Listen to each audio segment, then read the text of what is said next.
জামাত দেখেন সরকারে আছে, আমরা মাঝে মাঝেই বলি, তারা আমাদের আঙ্গুল দিয়ে বলে বিএনপি দেশ চালায়। বিএনপি যে দেশ চালায় না এটা গতকালকে প্রমাণ হয়ে গেছে। আপনারা মনে করেন যে জামাত 4টা ট্রেন 4টা বিভাগের ওই উপর দিয়ে 8টা 10টা বিভাগের উপর দিয়ে আসবে, 4টা ট্রেন তারা ভাড়া করেছে, যেটা 54 বছরের ইতিহাসে নাই যে কোনো ট্রেন তাদেরকে ভাড়া দেওয়া হয়। প্রশাসন এইখানে কতটা গুরুত্বপূর্ণ তাদের পক্ষে থাকলে এই ট্রেনগুলো তারা দিতে পারে। রেলওয়ে কি সরকার এনসিপিকেও তো সাপোর্ট দিচ্ছে, আমি এটাও বলছি, রেলওয়েকে কি একবারও কি আমরা দেখেছি এই 48 ঘন্টার মধ্যে যে রেলওয়েকে শোকজ করেছে? কেন এটা দেওয়া হলো? তার মানে তাহলে সরকারও এটা জানে বা সরকারের এখানে সায় ছিল। এরপর আমি এটাও শুনেছি দেখেছি সেনাবাহিনীর বাস টাসও আমরা জামাতের মিটিংয়ে চলতে দেখেছি। এই যে জিনিসগুলো। তারপরে এনসিপি আমরা বলতাম কিংস পার্টি, তারাও প্রতিবাদ করতো, অনেকেই বলতো তাহলে বিএনপি কী ছিল, এই কী ছিল, ওই কী ছিল। আপনি দেখেন যে রাঙামাটি যে মিটিং হলো, অন্যগুলা বাদই দিলাম, আপনার ডগ স্কোয়াড দিয়ে আপনার ওইখানে দিচ্ছে, চেকিং হচ্ছে, পাহারা দিচ্ছে, আর্মি, সেনা, আপনার পুলিশ থেকে শুরু করে বিজেপি থেকে শুরু করে কি নাই, গোয়েন্দা সংস্থা থেকে শুরু করে কি নাই। 5 জন লোকের জন্য 5000 আপনার প্রতিরক্ষা বাহিনী দাঁড়িয়ে আছে। তো এই জিনিসগুলো কি জনগণকে আপনি মনে করেন যে জনগণকে স্পর্শ করছে না? অবশ্যই করছে। জনগণ কি বুঝে না বাংলাদেশের যে কোনখান দিয়ে কি হচ্ছে? তার মানে কি চায় এরাও নির্বাচন চায় না, তার মানে কি প্রশাসনও নির্বাচন চায় না?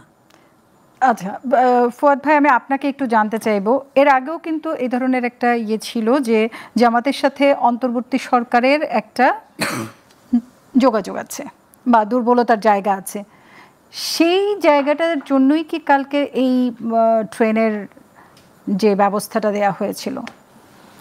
না, আমার মনে হয় যে মনিয়াপার মনে থাকার কথা, বিএনপির আমলে এগুলো দেখেছি তো আমরা, বড় বড় কর্মসূচিগুলোতে ট্রেন ভরে বিএনপি এটা বুক করে, এটা প্রফেশনালি করা যায়। আপনি টাকা দিয়ে না, আমার মনে আছে রোড মার্চের সময়, ট্রেন মার্চের সময় এরকম বগি ভাড়া করা, ট্রেন ভাড়া করা, এটা বাংলাদেশের পলিটিক্সে এই কালচারটা আছে। এটা এর আগে সকল দল করেছে এবং আমি পত্রিকায় দেখলাম যে আপনার 4টা এইটা করতে তার 32 লক্ষ টাকা খরচ হয়েছে।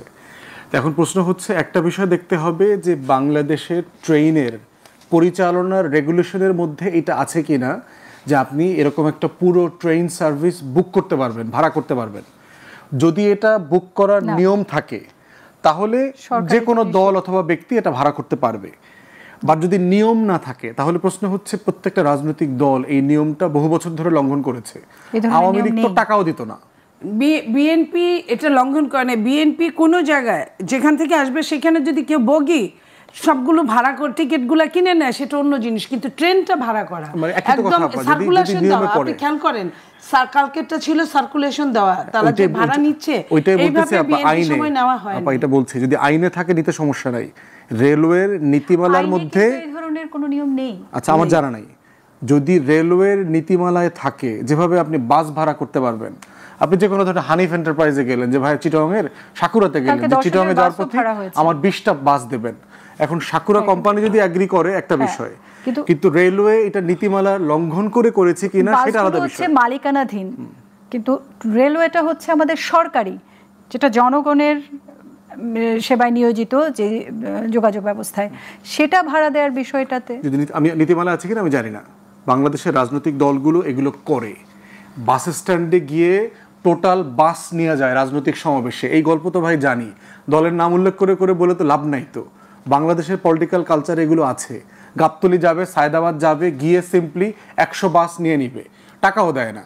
বাংলাদেশে পুলিশও দেখবেন আপনার এই গাড়ির রিকুইজিশন করে, রাস্তাঘাট থেকে র্যান্ডম 2টা মাইক্রোবাস নিয়ে তার 2 দিন ধরে সেটা ঘুরায়। তো প্রশ্ন হচ্ছে যে আমার যেটা জানার বিষয় সেটা হইল রেলওয়ের নীতিমালা লঙ্ঘন হয়েছে কিনা। না, নীতিমালা নাই। যদি না থাকে, যদি এটা লঙ্ঘন করে থাকে তাহলে অবশ্যই রেলওয়েকে এটার জবাবদিহিতা দিতে হবে। এবং এইটা আগে যত রাজনৈতিক দল করেছে সবার ব্যাপারে একই সমালোচনা আমাদের জন্য প্রযোজ্য, যে রাষ্ট্র যদি কোনো নীতিমালা না থাকে কোনো সার্ভিসের ব্যাপারে, যেমন পানির ব্যাপারে দেখবেন বিভিন্ন সময় আমরা দেখেছি গরমের ভিতরে সিটি কর্পোরেশন থেকে ঠান্ডা পানি ব্যবস্থা করা হয়েছে। আপনি কি এটা সমর্থন করেন যে জামাতের প্রতি অন্তর্বর্তী সরকারের দুর্বলতা আছে? না, করি না। কারণ হচ্ছে বাংলাদেশের সরকার গঠিত হওয়ার আগে বিএনপির একজন নেতাকে রাষ্ট্রের অ্যাটর্নি জেনারেল করা হয়েছে। আমরা কি সমালোচনা করেছি? চিফ ইলেকশন কমিশনার কার রিকমেন্ডেশনে হয়েছে? বিএনপি রিকমেন্ডেশনে হয়েছে। বাংলাদেশে বহু অ্যাপয়েন্টমেন্ট বিএনপি রিকমেন্ডেশনে হয়েছে। এটা কোনো সমস্যা না? সমস্যা না, কারণ অ্যাটর্নি জেনারেল যাকে করা হয়েছে সেই লোকটা যদি যোগ্য হয় এবং সেই লোকটাকে যেহেতু আমি চিনি, যোগ্য মানুষ, আমার কোনো সমস্যা নাই। প্রশ্ন হচ্ছে বড় দল, তার রিকমেন্ডেশন বেশি হবে, তার ইনফ্লুয়েন্স বেশি হবে, সেটা বিষয়।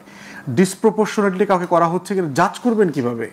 আমাদেরকে দেখতে হবে যে একটা মানুষকে কোথাও অ্যাপয়েন্ট করা হচ্ছে সেখানে নীতিমালা মানা হচ্ছে কিনা। রাষ্ট্রের নীতিমালা যেখানে মানা হচ্ছে না সেই জায়গাটাতে আমরা অবজেকশন করব। কিন্তু নীতিমালা যেখানে মানা হচ্ছে, ধরুন যে জুডিশিয়াল অ্যাপয়েন্টমেন্ট হবে কয়দিন পরে, হয়তো দেখা যাবে যে বিএনপির ব্যাকগ্রাউন্ড থেকে জাজ বেশি হবে। যদি যোগ্য লোক জাজ হয় আমাদের কোনো আপত্তি নাই, বেস্ট অ্যান্ড ব্রাইটেস্ট। বিএনপির ব্যাকগ্রাউন্ড থেকে যদি সবচেয়ে মেধাবী ছেলেটা বারের থেকে গিয়ে ওখানে জাজ হয়, আমার কোনো আপত্তি নাই।